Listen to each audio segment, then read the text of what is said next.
value as well your interest in resuming life in Gaza. Egypt will work with the United States and in coordination with all partners during the forthcoming days to lay down the common ground for proceeding towards the Strip reconstruction without delay.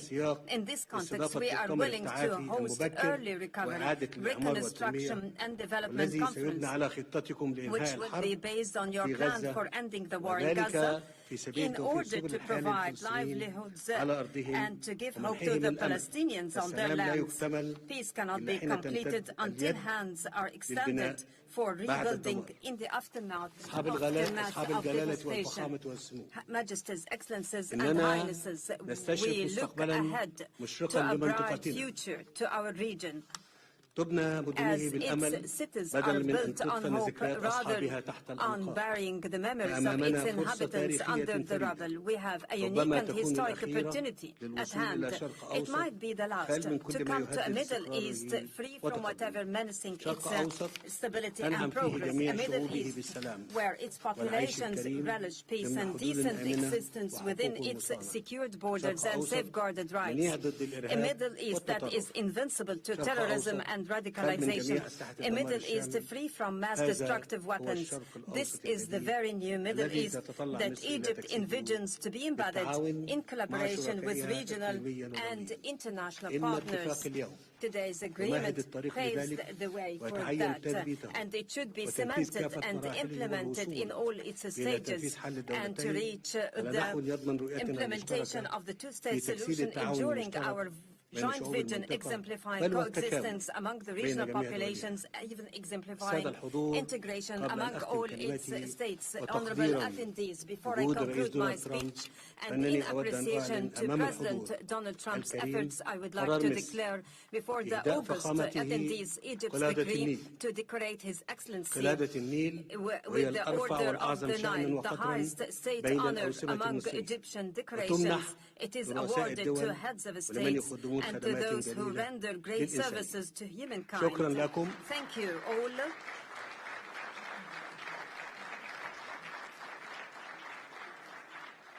Now I invite the honorable guest to deliver his speech. Excellency President Trump, kindly proceed. The floor is yours.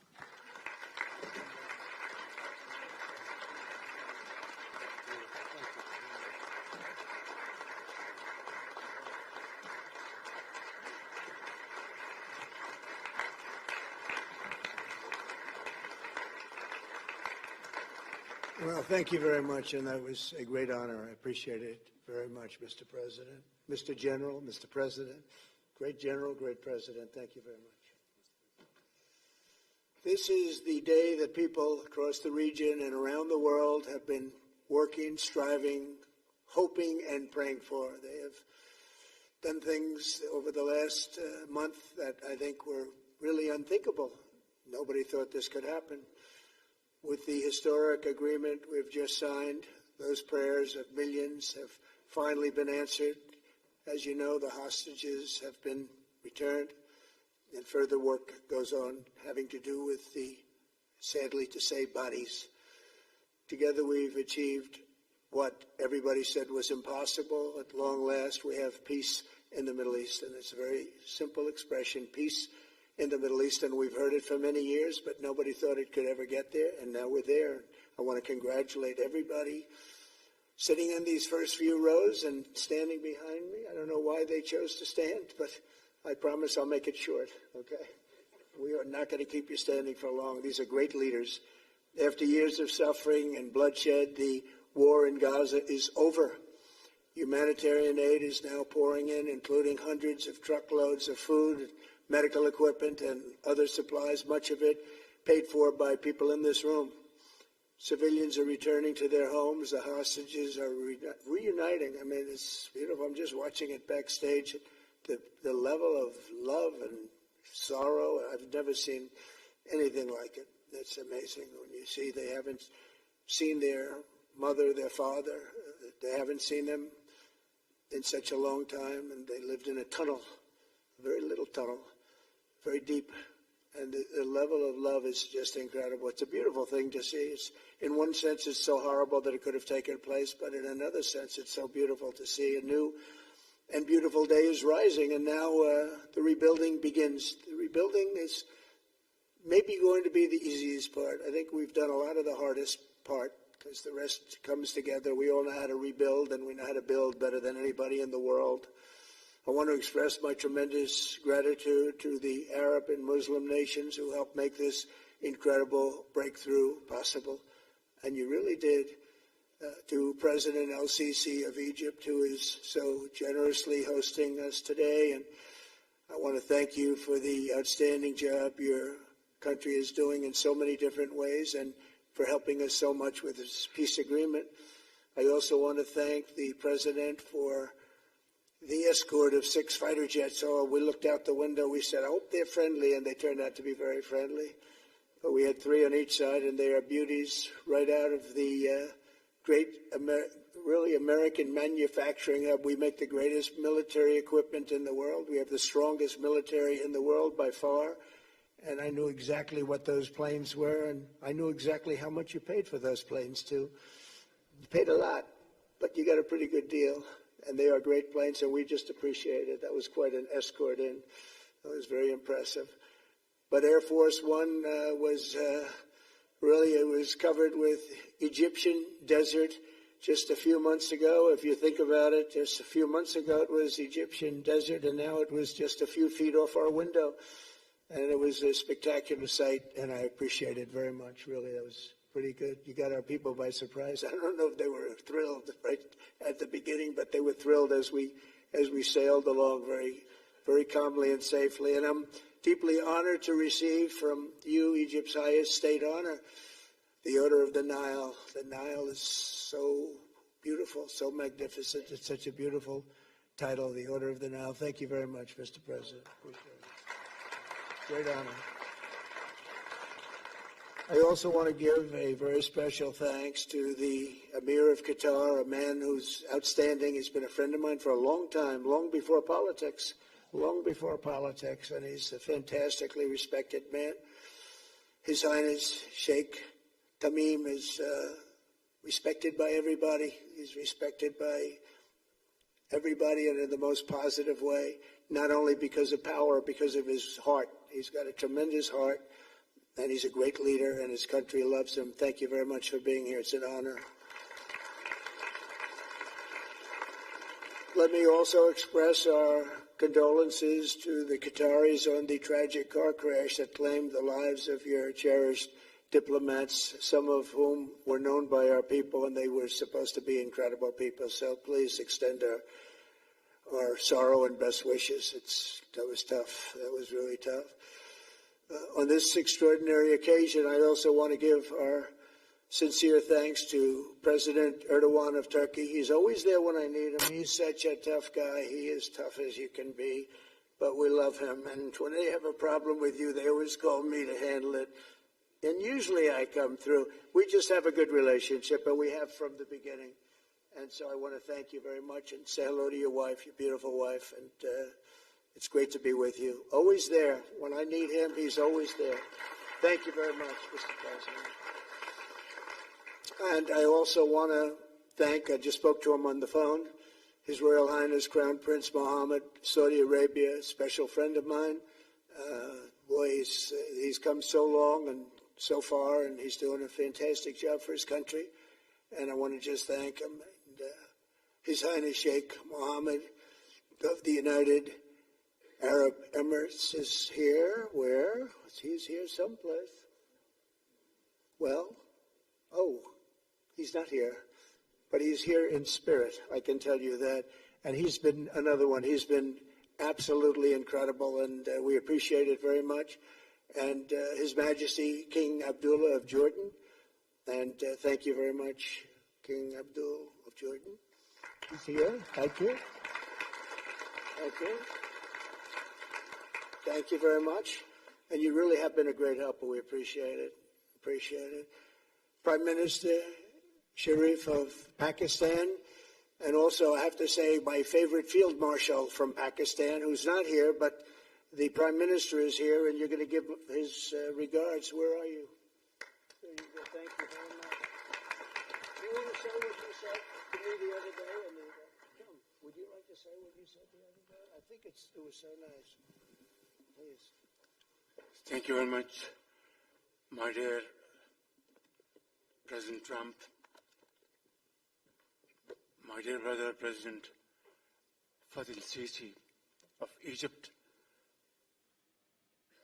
Majesties, Highnesses, Excellencies, ladies and gentlemen, Assalamu alaikum, and a very good evening. Well, I would say today is one of the greatest days in contemporary history because peace has been achieved after untiring efforts led by President Trump, who is genuinely a man of peace, who has relentlessly and untiringly worked throughout these months, day in and day out, to make this world a place to live with peace and prosperity. I would say that Pakistan had nominated President Donald Trump for Nobel Peace Prize for his outstanding, extraordinary contributions to first stop war between India and Pakistan and then achieve ceasefire along with his very wonderful team.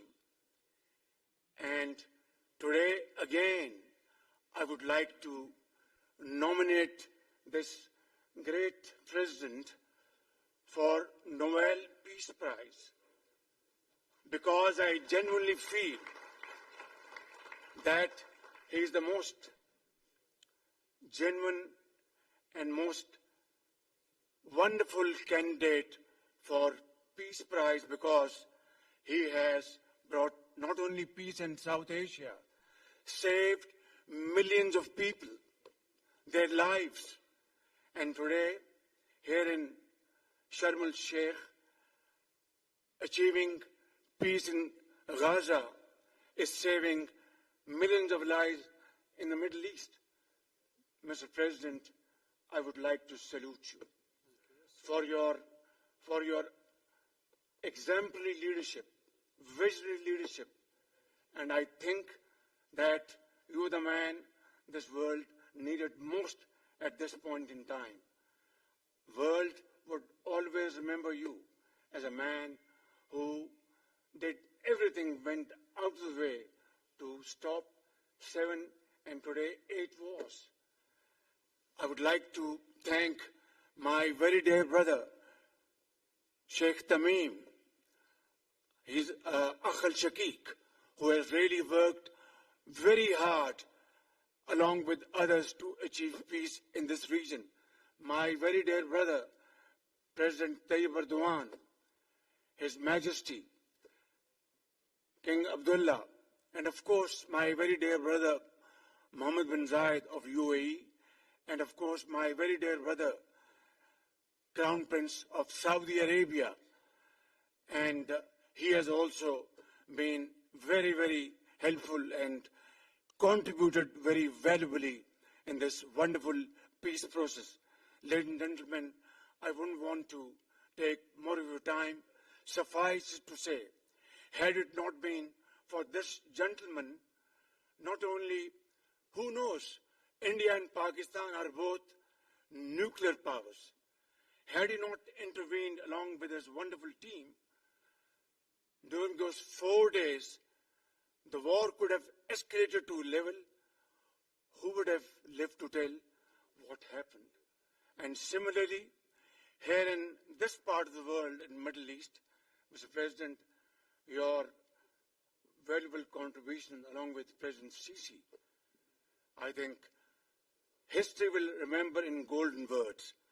I wouldn't say more accept. God bless you. God give you long life to serve like this for all time to come. Thank you very much.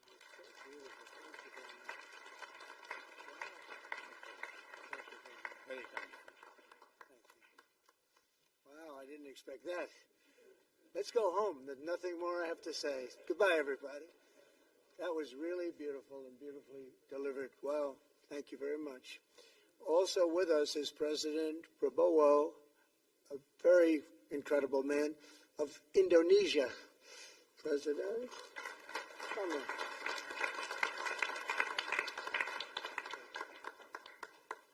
Great job. President Abbas of the Palestinian Authority. See, we have them all. We have them all. Good. Great. Good to have you.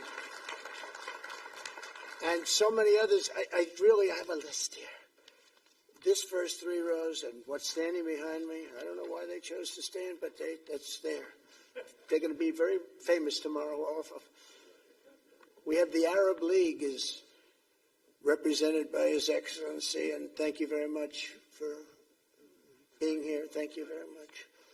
We have Armenia, and Azerbaijan. That's a little war that we stopped. That's a little war. There they are. Look at them. They're sitting. When I met with them, it was in the Oval Office. They fought for like 31 years or some crazy number. And they had one sitting on that side of the Oval Office, one sitting. By the time we finished in 1 hour, they were both hugging each other. And now they're friends and they're getting along good. Look at it. So I want to thank you both. That's incredible. Really incredible. So you have Armenia and you have Bahrain. You have Canada. It's so great to have, in fact, the president called and he wanted to know if it's worthwhile. He knew exactly what it was. He knew the importance. Where's Canada, by the way? Where are you? Where are you? He knew the importance of this. He said, I want to be there. So many people have done that. They called. I mean, they heard about it. And these are not people that can do that very easily. They have pretty big schedules, to put it in mind. The most powerful people. And I appreciate you being here very much, Mr. President. Fantastic. Fantastic. And Cyprus, Egypt, the European Union, it's a lot of countries. France, thank you very much, Emmanuel. I would imagine Emmanuel standing someplace behind me. Where is he? I can't believe it. You're taking a low-key approach today. He's my friend. That's great. Good job. Thank you very much, Emmanuel. Germany, the new Chancellor of Germany he's easy to spot because he's very tall and he's very smart and he's doing a fantastic job for his country. Appreciate it very much. And congratulations, a big election. That was a big one. That was going to change things. Greece, we have Greece. We have Hungary. Oh, Victor, where is Victor? Victor. We love Victor. Victor, I call him. You know, I put the little accent on it. You are fantastic, all right? I know a lot of people don't agree with me, but I'm the only one that matters. You are fantastic. He's a great leader. I endorsed him the last election he had, and he won by 28 points. So you're going to do even better this time. You have another election, and you're going to do great, and we appreciate it. And we're behind you 100%. That's Hungary.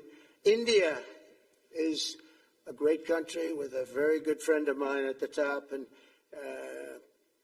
he's just done a fantastic job. And I think that Pakistan and India are going to live very nicely together, right? That's not a very good. They are. And they're two great, I'd say, leaders, great leaders as far as I'm concerned. Indonesia, we covered, and I just want to say that that's a big country, a powerful country. It does unbelievably well, and it's great to have you. Iraq, we have Iraq with lots of oil. They have so much oil, they don't know what to do with it. That's a big problem when you have so much, you have no idea what to do with it. So thank you very much. Italy, we have a young woman who's I'm not allowed to say it because usually it's the end of your political career if you say it. She's a beautiful young woman. Now, if you use the word beautiful in the United States about a woman, that's the end of your political career, but I'll take my chances. Where is she? There she is. You don't mind being called beautiful, right? Because you are. Thank you very much for coming. We appreciate it. She wanted to be here, and she's incredible, and they really respect her in Italy. She's a very successful politician. We have Norway. Oh, Norway. Norway. What happened, Norway? What happened? Where's Norway? Where is he? We have Johnny. We're going to the World Cup. I can tell you that. Where's Norway? I don't think he wants to stand. Oh, he's back there. There we have Norway. Oman. Again, we have Paraguay. We have really fantastic representative from Saudi Arabia. Thank you very much. I'll tell you what, and this time we'll get you the best seat. He always gets the best seat. He deserves the best seat. But what a great place it is. Spain. Where's Spain? Are you guys working on him with respect to the GDP? We'll get close. We'll get close. But fantastic job you're doing. And UAE, which is great. United Kingdom. Where's United Kingdom? Where's my friend? Where? Come here. Is everything going good? Very good. That's very nice of you here. These people all came in like 20-minute notice. And I think it's fantastic. And we have so many others, and just so many others. And it's such a compliment to what we're doing, because what we've done is something very unique and very special. So it's perhaps the wealthiest and most powerful group of nations ever assembled at one time, which is a big thing. We have achieved together in recent days a change that really is historic, and it's going to be remembered forever. And I want to thank the American team for their amazing work, and I want to thank, I think he'll go down as the greatest Secretary of State in the history of our country. I really believe that, Marco, or I wouldn't say it. Marco Rubio, I wouldn't say it. Maybe I would. You're doing a great job. I'll tell you, he's on course to do it. We've done a lot of work in 9 months. We've done a lot of work. I say that, 1 year ago, a little more, but 1 year ago, America, the United States of America was it was a dead country. The king told me, and I used that, he said, sir, 1 year ago it was a dead country. Today you have the hottest country anywhere in the world, and it is. It's the hottest country. So many investors are here. We have over $17 trillion being invested in the United States, which is a record that nobody has ever beaten. I don't think anybody will. And we still have 4 months to go before it's a year. So in 8 months, we have over 17 trillion. We're actually very close to $18 trillion. There's never been, as an example, the previous administration had less than $1 trillion over 4 years. We have, we're close to breaking $18 trillion in 8 months. That's pretty amazing. No country's ever done that. I want to also thank Special Envoy Steve Witkoff and my son-in-law and a great guy, Jared Kushner. And I even have my daughter here, Ivanka. Ivanka, please stand up. Ivanka's here. Wow. Thank you. Thank you, Ivanka. We have a great team, and we have, as you know, General Raisin Kane. We have John Radcliffe. We have Tom Barrack. We have really a lot of good talent. We have Pete Hegseth, who's now Department of War as opposed to Department of Defense. We made a little change. Somehow I like the name better, so do you, so do a lot of people.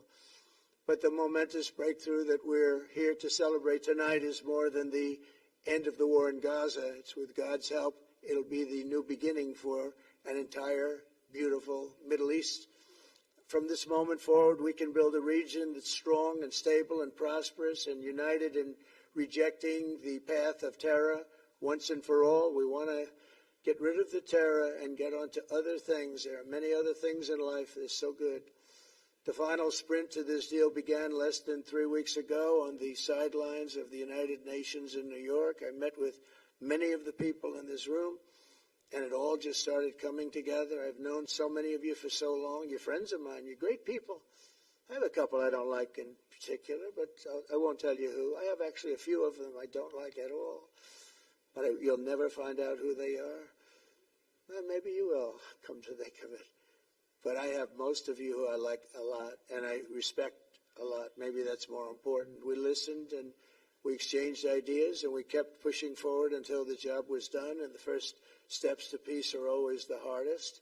And today we've taken them and we've put them all together, and we've come up with this beautiful mix like nobody thought was possible. And as you know, I've just come from Israel. It was an amazing day to watch the hostages come in and to watch all of the other things and do all of the other things that we did.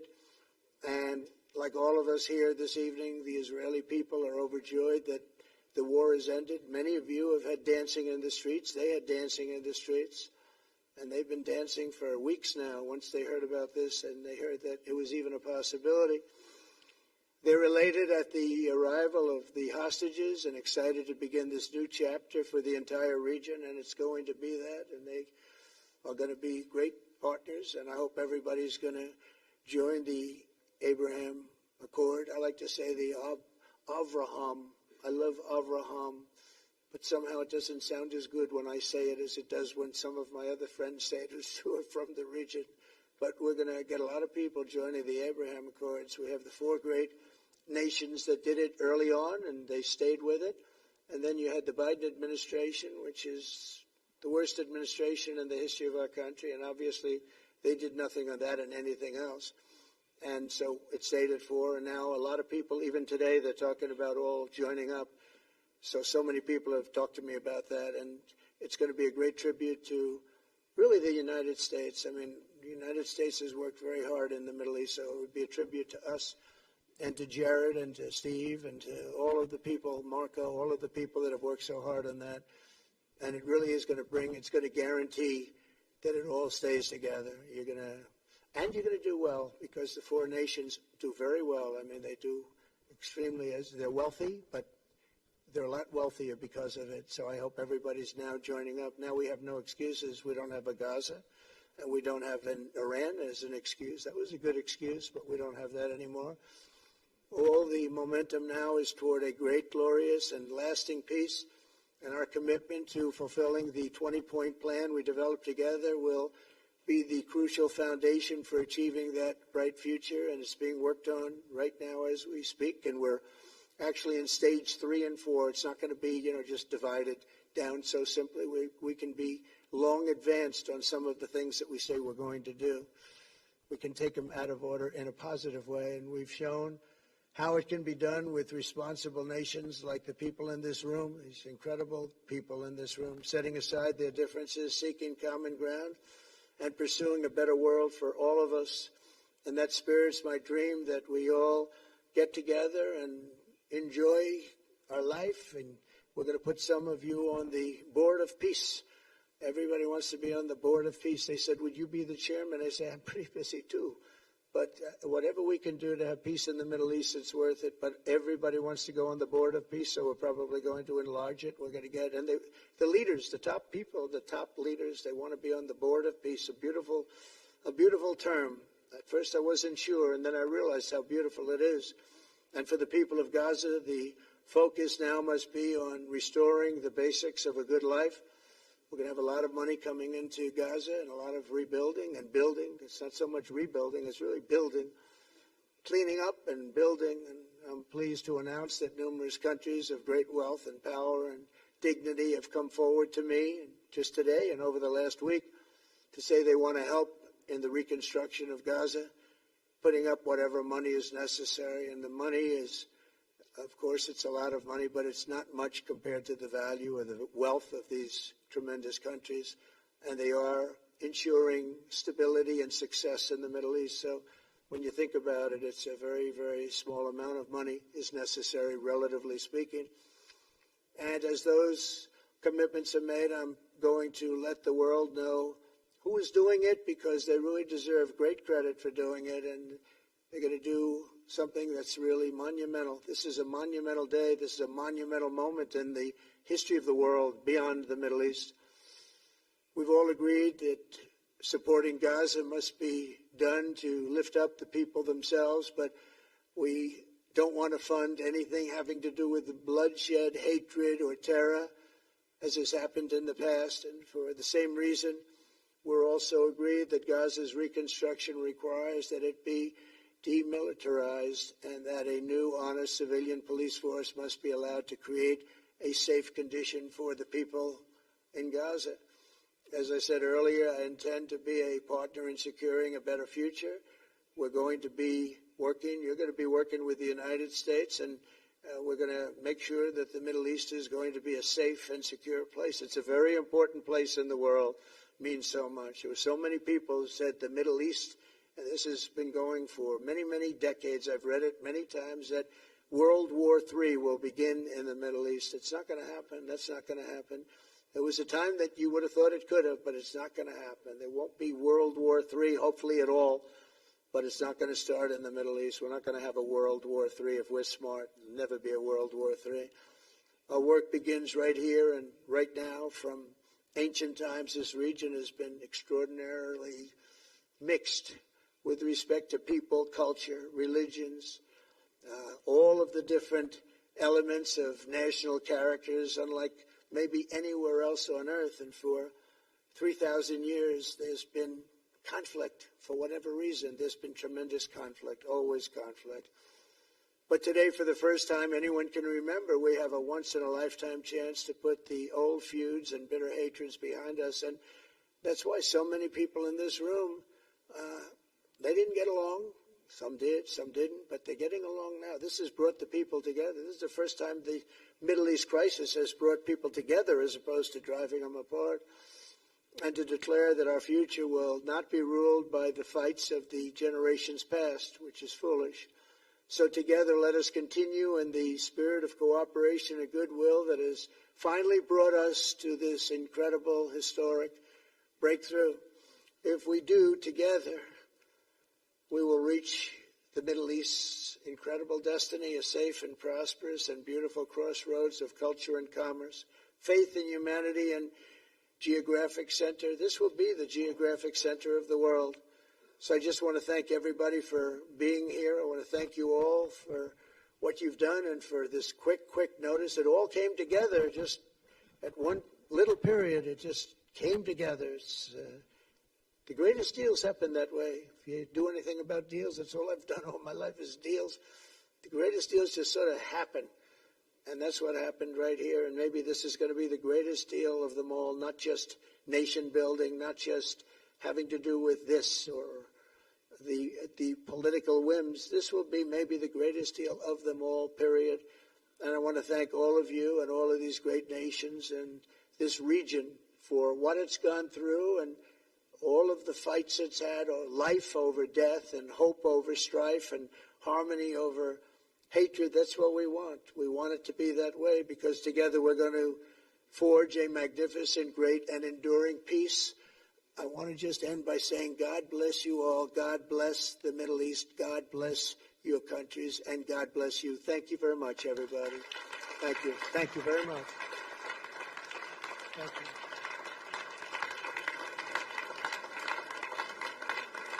Thank you very much. So if we could ask the media to leave, and we're going to have a little conversation with all of these great leaders, which will take 5 minutes, and we'll just talk for a couple of minutes. But if we could ask the media to leave, would be great. Thank you very much.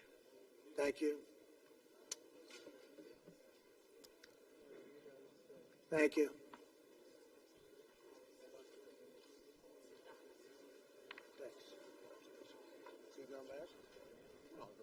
I'm glad you upgraded me to president.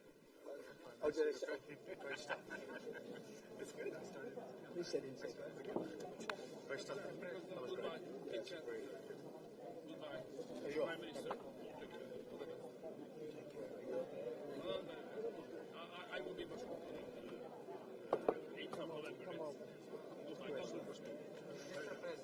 So thank you, everybody. So to the leaders, I just want to thank you very much for being here. We'll be meeting again. We're going to be drawing some names. If you want to get involved on the Board of Peace, you'll let us know. And I just want to thank everybody. This is really a special occasion. Thank you all very much. We'll see you soon. Thank you. Thank you very much. Thank you very much.